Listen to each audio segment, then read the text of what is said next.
Selamat pagi saudara-saudari terkasih, kembali lagi kita berjumpa dalam Sabda Siap Saji edisi Kamis tanggal 6 Februari 2025. Pada hari ini Gereja Universal memperingati Santo Paulus Miki, seorang martir. Marilah kita awali perjumpaan kita pada pagi hari ini dengan berdoa. Dalam nama Bapa dan Putra dan Roh Kudus. Amin. Marilah kita bernyanyi dengan gembira memuji kejayaan para kudus yang dibunuh demi Kristus. Berkat imannya yang kuat dan dibantu oleh rahmat, mereka bertekad bulat setia sampai akhir hayat. Meskipun diancam maut, tidakkah mereka takut? Sebab Tuhan mendampingi dengan kuasa ilahi.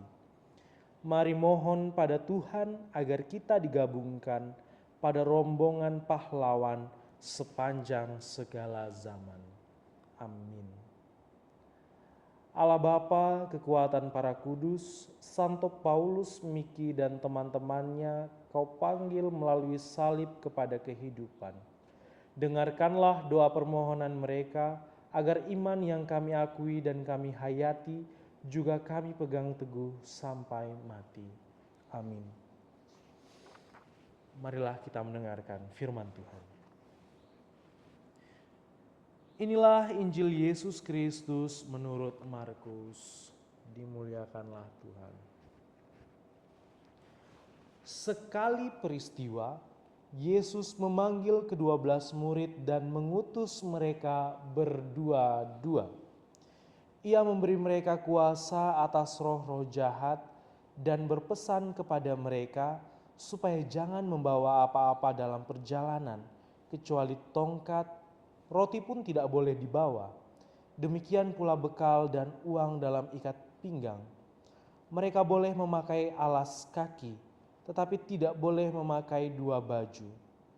Kata Yesus selanjutnya kepada murid-muridnya itu, kalau di suatu tempat kamu sudah diterima dalam suatu rumah, tinggallah di situ sampai kamu berangkat dari tempat itu.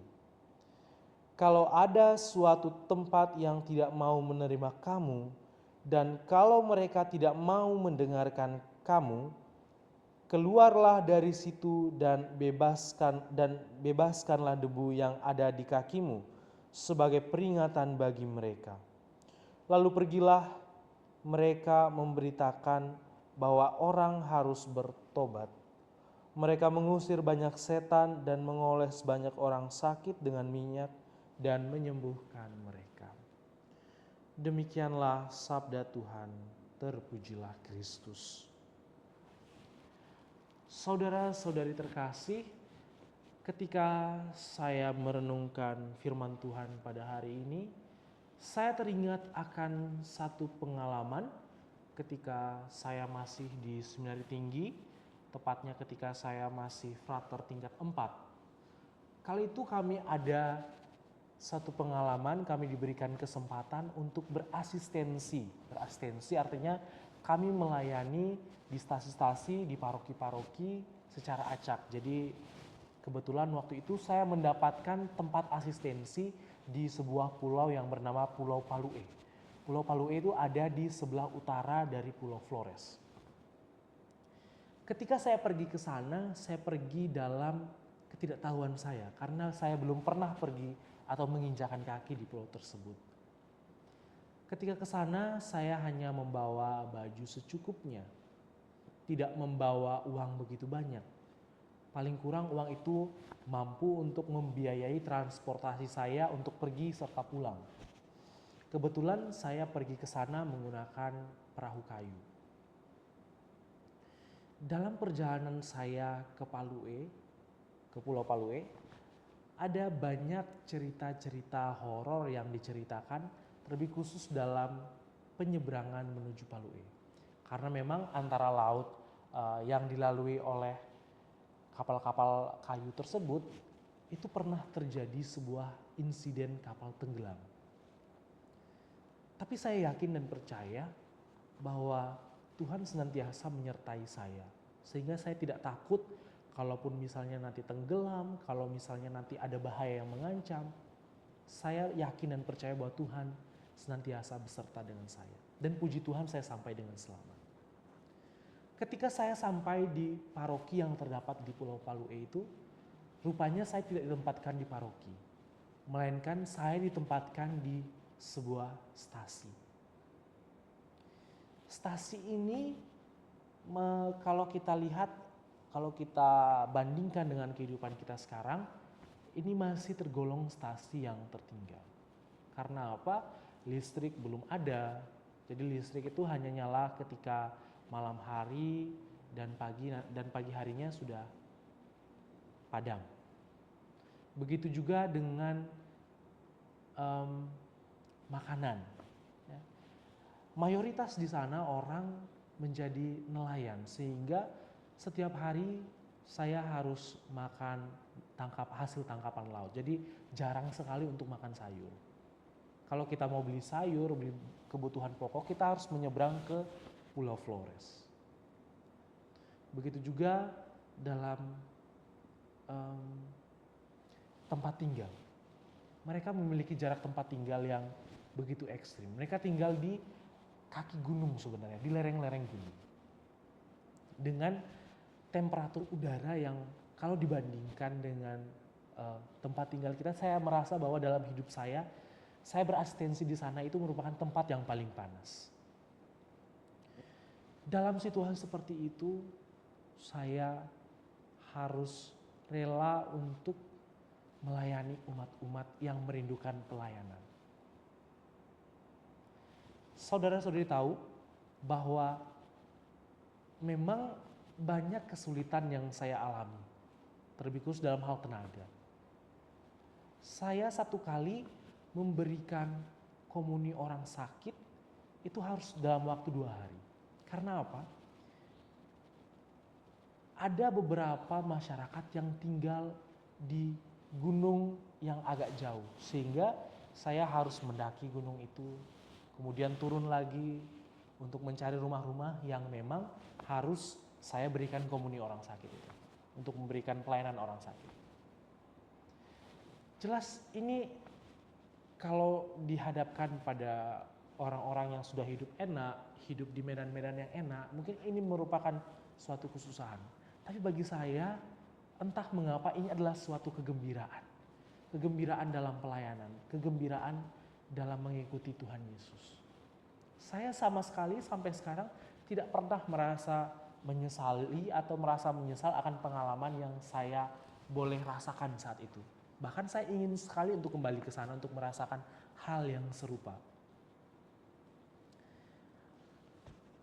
Tapi anehnya, saudara-saudari terkasih, walaupun saya datang ke sana dalam apa adanya, saya membawa beberapa pakaian dengan uang untuk transport, sedikit pun saya tidak pernah merasakan yang namanya kekurangan.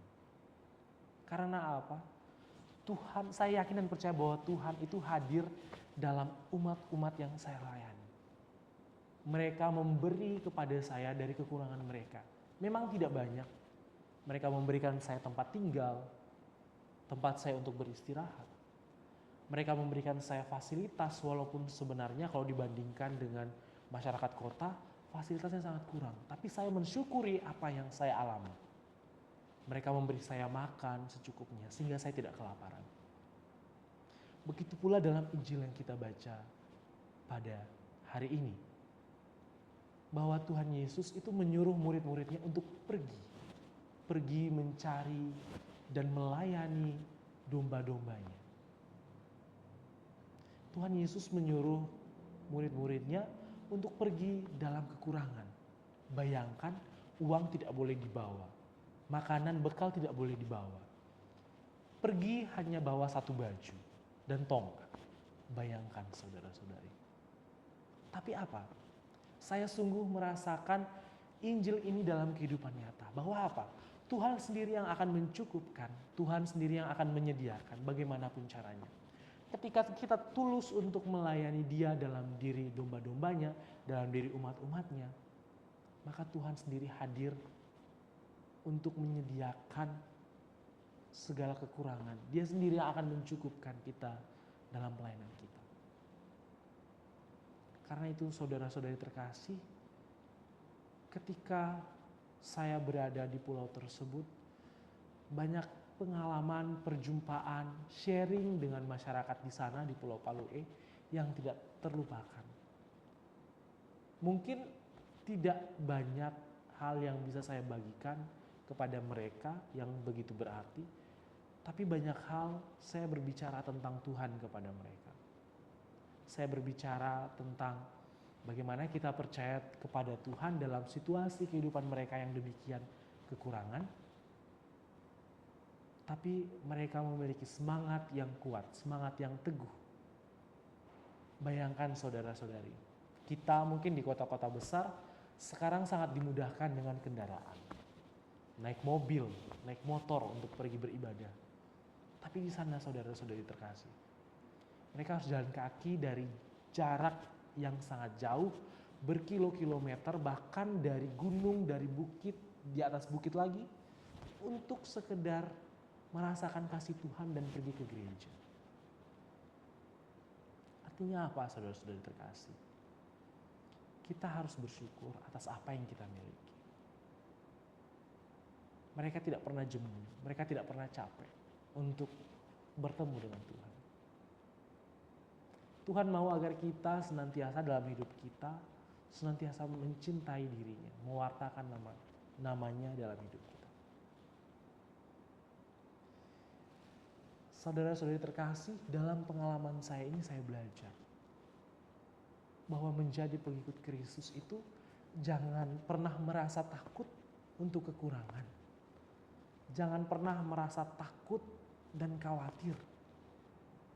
Karena apa?